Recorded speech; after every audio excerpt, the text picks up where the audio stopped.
महत्वपूर्ण काम हम लोगों ने किया कि हमारा जो क्रीडा है, इंस्टीट्यूट फॉर ड्राईलैंड एग्रीकल्चर और जितने देश में यूनिवर्सिटीज हैं और राज्य सरकारों से मिलकर हमने 571 जिलों के लिए कंटीजेंसी प्लान का निर्माण किया। ये उसी बीच हमने किया। देश में मानसून की स्थिति जो प्रारंभ में थी, सबके ध्यान में था कि जून में -43 और जुलाई में -22 वर्षा की स्थिति थी और वर्षा की इस कमी से जूझने के लिए हमने जो कई और कदम उठाए। राज्य सरकारों को सूखाग्रस्त क्षेत्र घोषित करना था, ये राज्य सरकारों ने की नहीं क्योंकि उनको भी खर्चा करना पड़ता। बावजूद इसके हमने इस कमी से जूझने के लिए कई महत्वपूर्ण कदम उठाए, जैसे डीजल अनुदान योजना, बागवानी की रक्षा हेतु अतिरिक्त वित्तीय सहायता, बीज हेतु अनुदान में बढ़ोतरी, चारा विकास हेतु अतिरिक्त वित्तीय सहायता और खल्ली या अन्य कुछ चारा मवेशियों के उपयोग के लिए उनके आयात शुल्क को हमने माफ किया था। और परिणाम आपके सामने है कि जो भयावह स्थिति थी, बुआई की बहुत कम स्थिति रहेगी, ये दृश्य था। आज हम यह कहने की स्थिति में है कि 5 वर्षों की जो औसत बुआई है उससे 100% से ज्यादा। अब पिछले वर्ष जो बुआई हुई थी उससे 3% की कमी। ये किसानों की मेहनत, राज्य सरकारों का सहयोग, वर्षा की स्थिति में सुधार और हमारे मंत्रालयों के विभिन्न प्रयासों का अनुमान जो इसमें योगदान रहा है। और इसी आधार पर हमने जो आकलन अभी जो आया है उसमें बढ़ भी सकता है कि इस वर्ष 12 करोड़ टन रहेगा। ये हमारी सबसे बड़ी उपलब्धि ऐसा मैं मानता हूँ, क्योंकि जो स्थिति थी उसमें लगता था कि हम बहुत काफी पीछे रहेंगे, लेकिन अभी जो अनुमान आया पिछले वर्ष 13 करोड़ टन था और जो अनुमान होता है स्वाभाविक रूप से पिछले बार भी बढ़ोतरी हुई थी। इस बार का अनुमान 12 करोड़ टन का आया है। ये हमारी सबसे बड़ी उपलब्धि हम मंत्रालय का मानते हैं। इसी बीच हमने 17-18 को 2 दिनों तक देश के जितने एग्रीकल्चर के अधिकारी हैं सभी राज्यों के, उसमें मुख्य रूप से प्रिंसिपल सेक्रेटरीज थे और उनके स्टाफ थे, रबी बुआई की हमने कारगर योजना बनाई है। और इस साल रबी मौसम में जो मेरा अनुमान है कि जो खाद्यान्न का उत्पादन है वो उसका लक्ष्य मुझको लगता है कि 13 करोड़ टन होगा, ऐसा अनुमान है जो खाद्यान्न है। तिलहन का जहां तक सवाल है, इस बार का हमारा जो उसमें लक्ष्य है 1.10 करोड़। एक खाद्यान्न से अलग है तिलहन, जबकि पिछले बार हमारा लक्ष्य था 1 करोड़ टन का। इस बार 1 करोड़ 10 लाख टन का हमारा लक्ष्य है। कृषि मंत्रालय ने इसी बीच जो हमारे प्रधानमंत्री जी का विजन है उत्पादकता बढ़ाना और भूमि के जीवन की भी रक्षा, तो दोनों दृष्टियों से हमने सॉइल हेल्थ कार्ड उपलब्ध कराने हेतु मिशन मोड पर योजना तैयार की है। पूरी योजना हमारी तैयार हो गई है और चालू वर्ष में 3 करोड़, फिर दूसरे वर्ष में यानी 15-16 में 5 करोड़ 50 लाख और तीसरे वर्ष 16-17 में 5 करोड़ 50 लाख कार्ड जारी करने का कार्यक्रम बनाया है। और 14-15 मतलब प्रथम वर्ष के लिए हमने राज्यवार 100 मोबाइल सॉइल टेस्टिंग लेबोरेटरी की राशि भी आवंटित कर दी है। प्रधानमंत्री सिंचाई योजना में हमारे यहाँ से सिर्फ माइक्रो इरिगेशन है, लेकिन ग्रामीण विकास और सिंचाई मंत्रालय हम सब मिलकर जो बड़े बड़े प्रोजेक्ट्स हैं इरिगेशन के जो पेंडिंग पड़े थे उनका शीघ्र निपटान और छोटी छोटी सिंचाई योजनाओं की भी तेज गति से हमने निगरानी प्रारंभ की है। सबसे जो भारी संकट देश में होता है फल और सब्जी की महंगाई का है। तो आपके ध्यान में होगा कि हर साल अधिकतर 26 वर्ष से मैं यहाँ दिल्ली में रहता हूँ और अधिकतर समय अगस्त सितंबर में, जुलाई अगस्त सितंबर में उसके भाव 75, 80, 90 और उसके बाद तब सरकार कुछ करती थी। इस बार 30 रुपया से ज्यादा जब दाम बढ़े थे तो स्वयं प्रधानमंत्री जी ने पहल की थी। वित्त मंत्री जी की अध्यक्षता में फूड मिनिस्ट्री और हमारे सब लोग बैठे थे और हम लोगों ने ये जो मंडी कानून है उससे फल और सब्जियों को अलग करने का निर्णय लिया। तो तो दिल्ली में राष्ट्रपति शासन होने के कारण हम लोग की सीधा हस्तक्षेप था, तो यहाँ तो हमने लागू किया और अन्य राज्य सरकारों को भी आग्रह किया, तो कई राज्य सरकारों ने इसको लागू भी किया है। और सबसे जो हमारी बड़ी उपलब्धि होगी, जो हमने 2-3 महीने के अंदर किया है, देश में पहला किसान मंडी 25 सितंबर को हम ये नरेला के अंदर, वो गांव का नाम मेरे ध्यान में नहीं है, अलीपुर में 25 सितंबर को उसका शिलान्यास करेंगे। किसान उत्पादक संगठनों के माध्यम से दिल्ली में सब्जियों की बिक्री भी शुरू है और स्वाभाविक है, इसके कारण जो महंगी की जो स्थिति थी उस पर काफी नियंत्रण हुआ है। और ये सरकार जब बनी तो सबसे पहले प्राइस स्टेबलाइजेशन फंड का निर्माण किया और इस फंड के माध्यम से प्रारंभ में आलू तथा प्याज तथा बाद में अन्य सब्जियों को किसान से खरीद कर भंडारण कर उपभोक्ताओं को उचित दर पर बेचने हेतु हमारे मंत्रालय ने भी कार्यवाही शुरू कर दी है। और इस फंड के कारण जो भी एग्रीकल्चर प्रोड्यूस होगा और उसकी कीमत यदि बढ़ेगी तो इस फंड के माध्यम से हम उसका सामना करेंगे। केसर पार्क का हमने कश्मीर में शिलान्यास किया है। केसर के उत्पादन, उत्पादकता और उसके मार्केटिंग का कार्यक्रम भी उसमें हमने सम्मिलित किया है।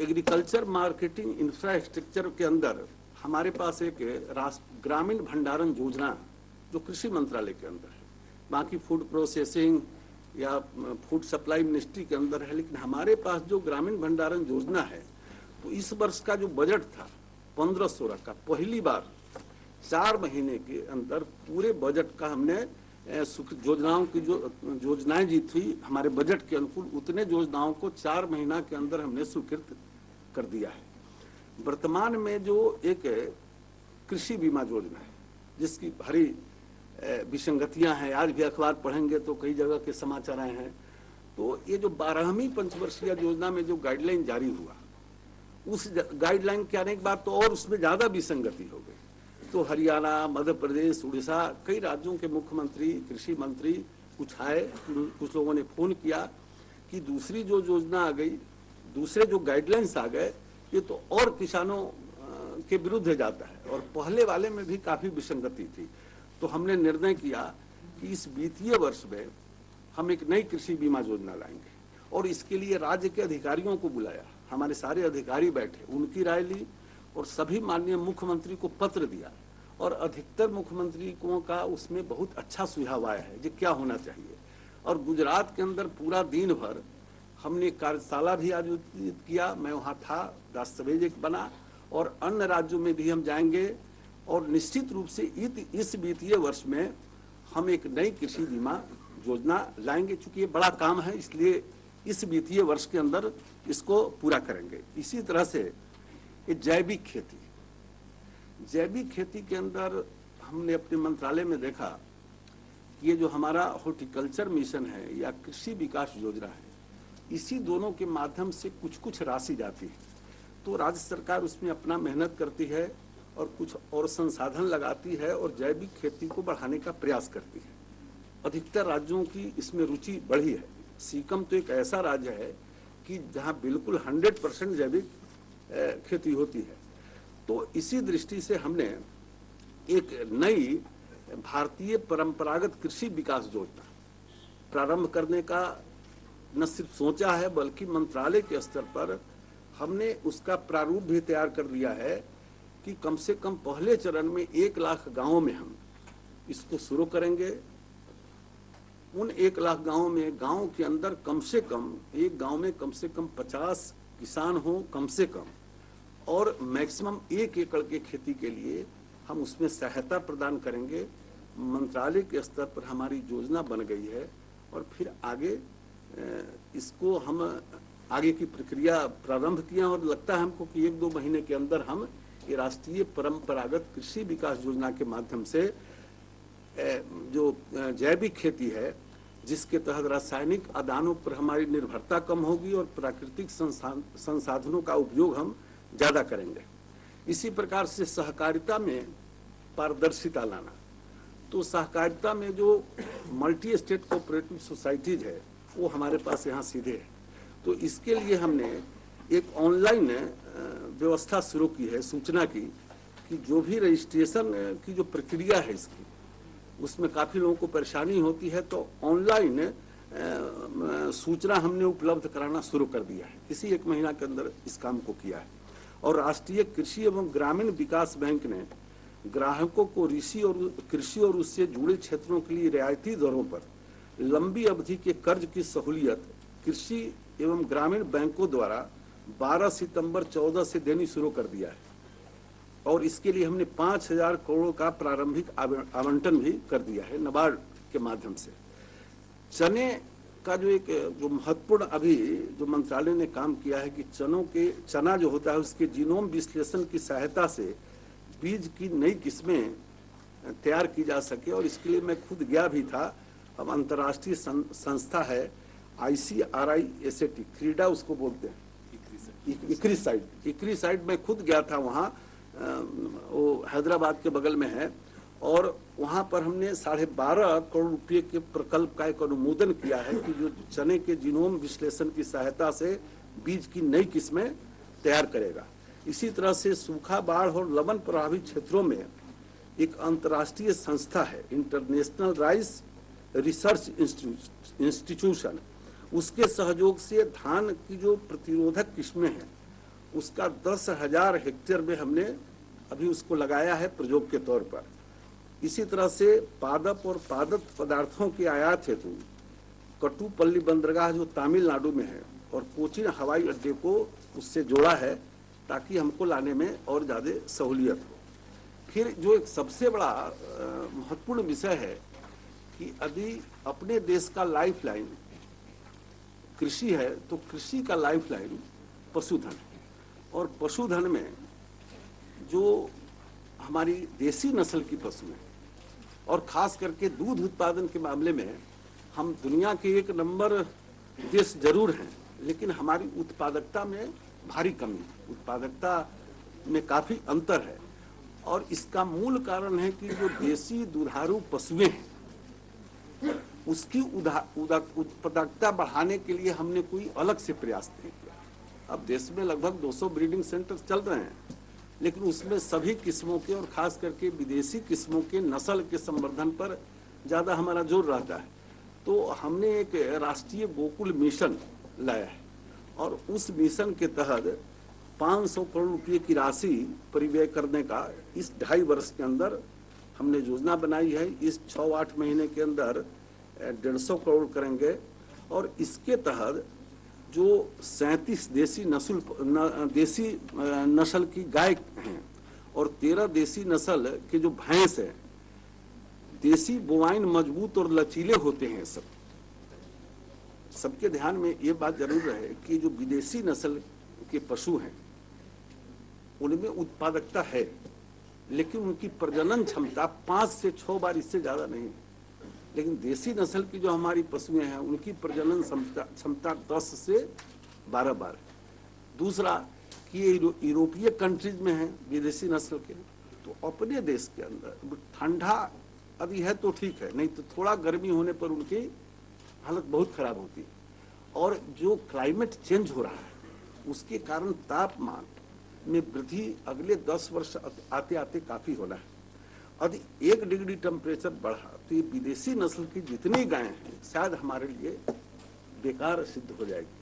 अभी हम लगे हुए हैं क्योंकि उनके कारण हम 1 नंबर पर हैं। उत्पादकता चूंकि देसी नस्ल है उसकी नहीं बढ़ी है, इसलिए उत्पादकता में कमी है।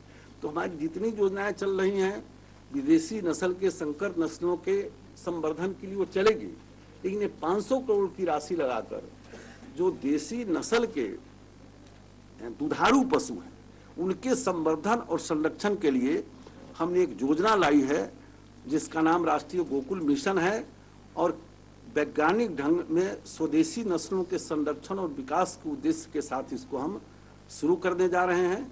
व्यावसायिक फार्म प्रबंधन के द्वारा देसी नस्लों की उत्पादकता क्षमता में वृद्धि तथा उत्कृष्ट पोषण के साथ साथ देसी बोमाइन जर्म प्लाज्म का उन्नयन 500 करोड़ रुपए के परिव्यय से करेंगे। और मुख्य रूप से फीडिंग, ब्रीडिंग और फीडिंग, मतलब ये 3 हमारा ये महत्वपूर्ण इस योजना का अंग होगा। इसी तरह से मैंने पहले चर्चा की ब्रीडिंग सेंटर्स जो 200 हमारे चल रहे हैं, वो 200 में किसी में एक नस्ल का, किसी में 2 नस्ल का, किसी में 3 नस्ल का, और विदेशी नस्ल, संकर नस्ल, उनके संवर्धन के लिए वो काम करता है। लेकिन देश के अंदर कई देशों में नेशनल ब्रीडिंग सेंटर है जो उस देश के देसी नस्ल के पशुओं का ब्रीडिंग सुधार करता है।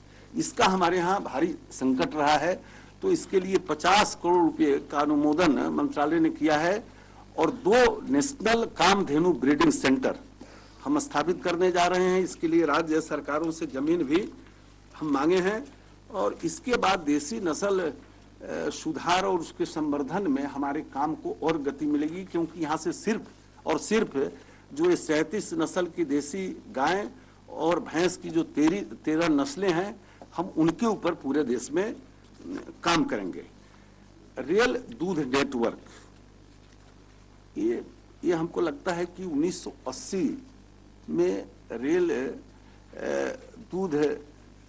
रेल के डब्बों से दूध ढुलाई की सोच बनी थी 1980 में, लेकिन हमने देखा कि 1980 तक से लेके आज तक 100 भी कंटेनर नहीं बन पाए, 80-90 ऐसे कुछ होंगे।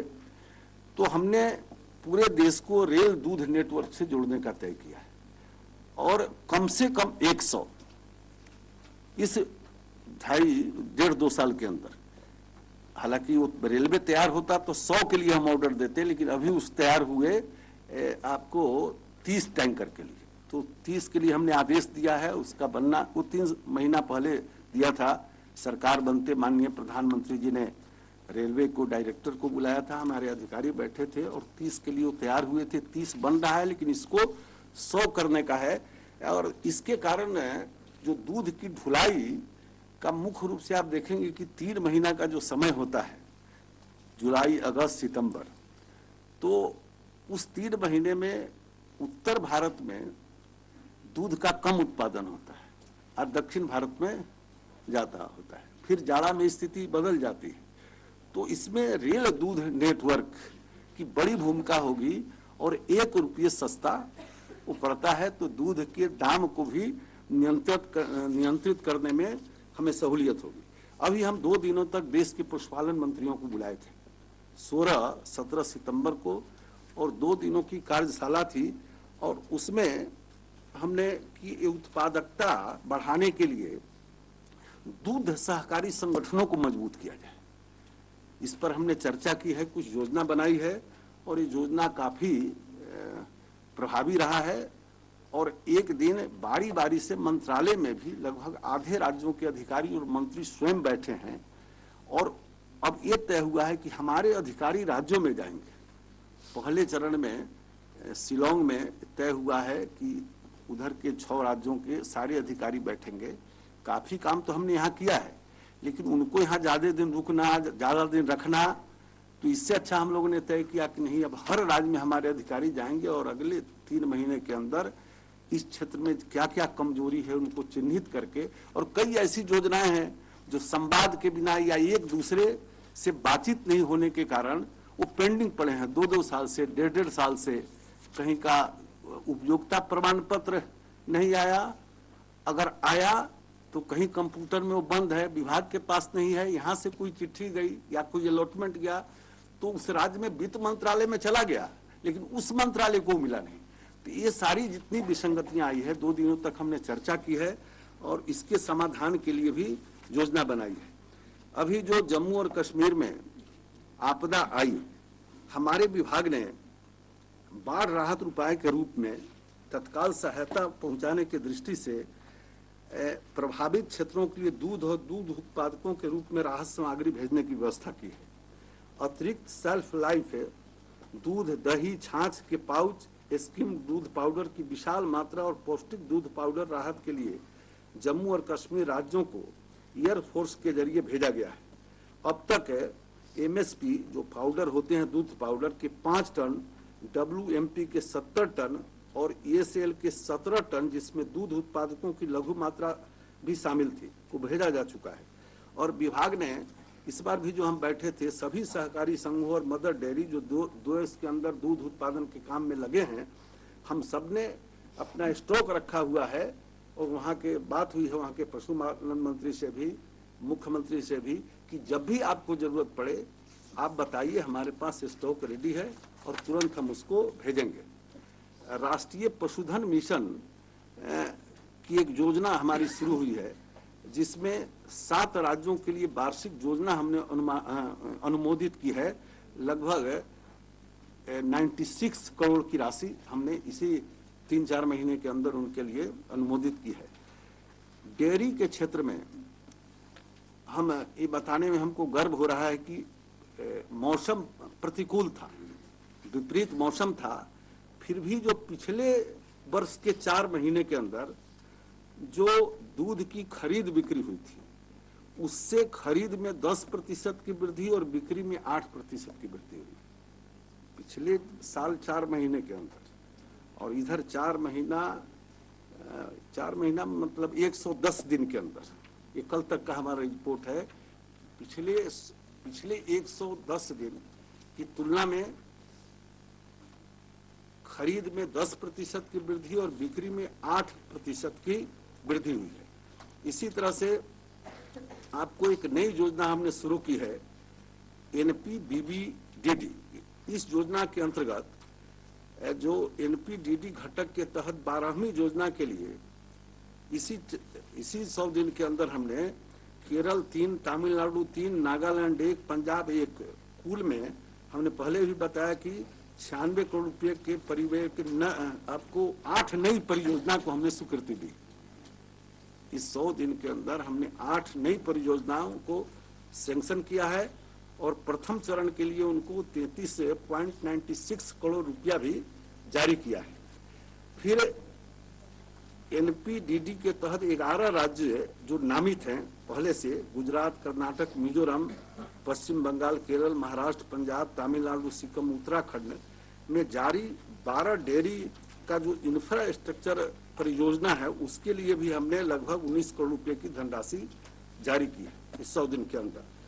इसी तरह से जो राष्ट्रीय डेयरी योजना है, जो हम NDDB के माध्यम से करते हैं, इसमें पिछले 4 महीने में कुल 102 करोड़ रुपए की लागत से 47 परियोजनाओं की स्वीकृति दी है।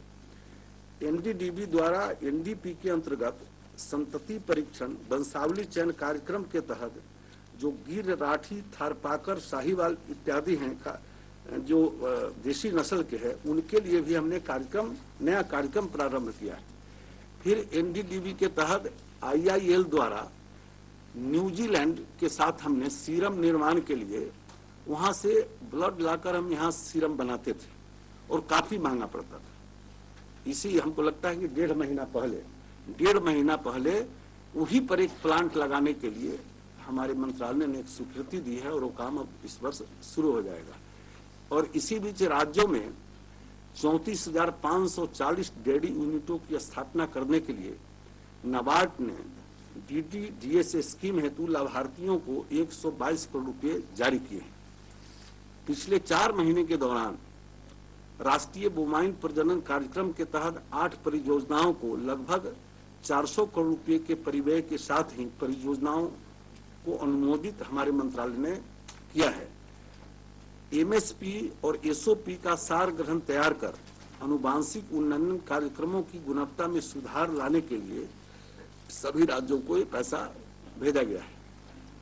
इसी तरह से आपको CHRS यूनिट को, जिसको INAPH डाटाबेस के साथ एकीकृत करने की शुरुआत इस बीच में की गई है। ये जो कुक्कुट है,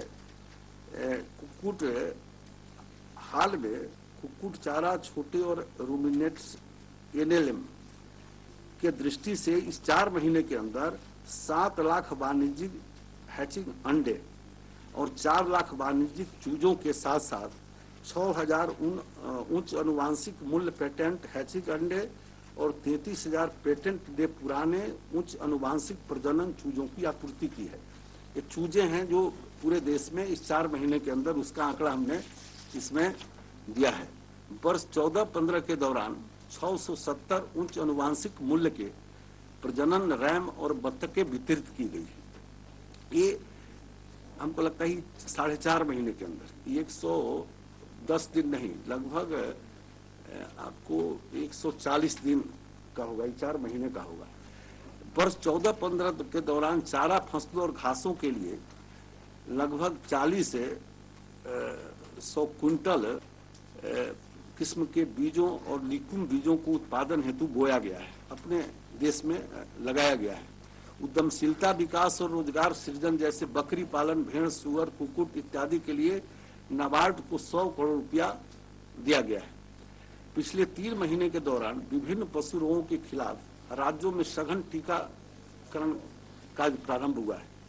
मुंहपका और खुरपा रोग, ये जो सबसे बड़ी बीमारी है छुआछूत का देश में, इसके टीकाकरण के लिए रोग नियंत्रण कार्यक्रम के तहत 161 करोड़ रुपए जारी किए हैं। अभी कई जिले इसमें शामिल नहीं थे, उनको भी हमने शामिल किया है। कुछ राज्य भी इसमें शामिल नहीं थे, तो उन राज्यों को भी शामिल करके लगभग 100 नए जिले, पहले से 221 जिलों में चल रहा था, तो 100 नए जिलों को हमने इसे, ये कई वर्षों से योजना चल रहा है 221 जिलों में, तो इस 100 दिन के अंदर या 110 दिन के अंदर हमने इसमें 100 अन्य जिलों को भी जोड़ने का काम किया है।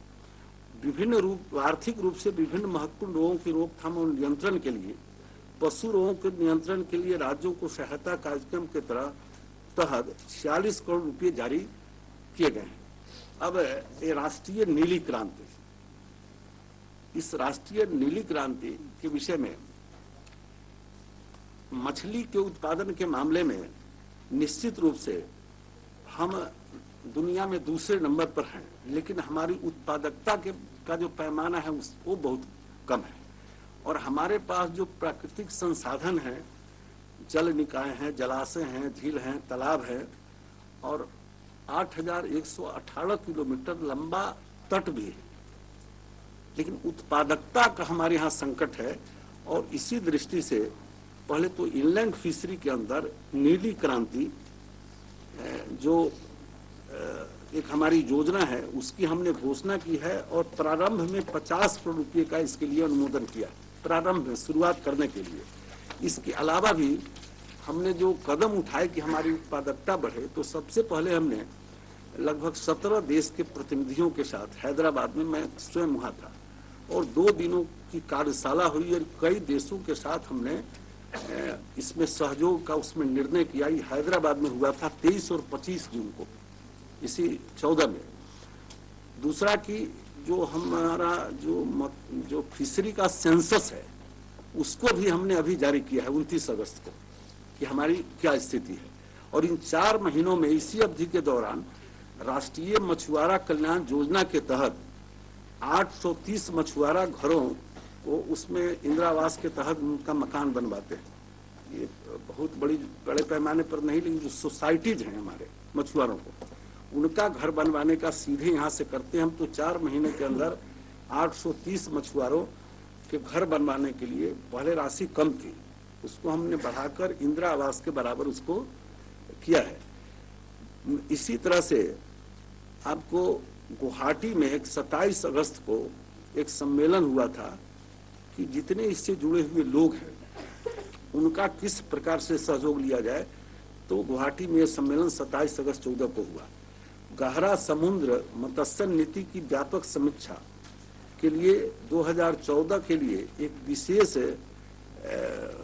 समिति जो हम लोग बनाए थे, उसका रिपोर्ट प्राप्त हुआ है और समुद्री नीति की व्यापक समीक्षा की गई है। और ये सब काम इसी 3-4 महीने के अंदर समुद्री नीति भी हमने एक समीक्षा की है और यहाँ तैयार किया है। और मंत्रालय के विभिन्न प्रशिक्षण कार्यक्रमों के अधीन इस 4 महीने के अंदर 6000 के लगभग मछुआरों को प्रशिक्षित किया गया है। हैदराबाद में हमारा एक ट्रेनिंग सेंटर है और देश भर से उसमें बुला के मैं स्वयं उसमें 2 बार गया हूँ और 6000 अभी तक 100 दिनों के अंदर हमने ट्रेनिंग उसमें दी है। तटवर्ती राज्यों में 2700 परंपरागत नावें मोटरीकृत करने के लिए 4 करोड़ रुपए की सहायता जारी की गई है। 100 दिन के अंदर 2700 मोटरों को उसका थोड़ा नवीनीकृत करने के लिए और 7 मत्स्य बंदरगाहों के निर्माण के लिए 15 करोड़ रुपए की सहायता जारी की गई है। राष्ट्रीय प्रोटीन अनुपूरक मिशन और RKY के अधीन सरकार को 157 करोड़ रुपए से नई हैचरियों, तालाबों, पिंजरों, ओपन सी केज, शीतल जल मेथस्की का निर्माण करने की योजना बनाई गई है। जो नए नए तरीके हैचरी के निकले हैं या केज कल्चर निकले हैं, इस सब के लिए अभी हमने 157 करोड़ रुपया अनुमोदित किया है और उसकी योजना भी लगभग बन गई है। So that was Agriculture Minister, Union Agriculture Minister Radha Mohan Singh listing out the achievements of his ministry in the past 100 days. He says 2 national Kamdhenu breeding centers have been established. The primary focus of the government of his department ministry would be to focus on completing the unfinished projects. He said a price stabilization fund, a food price stabilization fund has been established. He said that the government will introduce Krishi Vikas Yojana. The prime focus, as I said, he said, would be on small irrigation projects. The government would introduce a new Krishi Bhima Yojana, and steps have been taken to deal with monsoon scarcity. Farmers will get online information related to agriculture. Government to introduce the Rashtriya Pashudhan mission, and on J&K he said that his ministry is working in close tandem with the J&K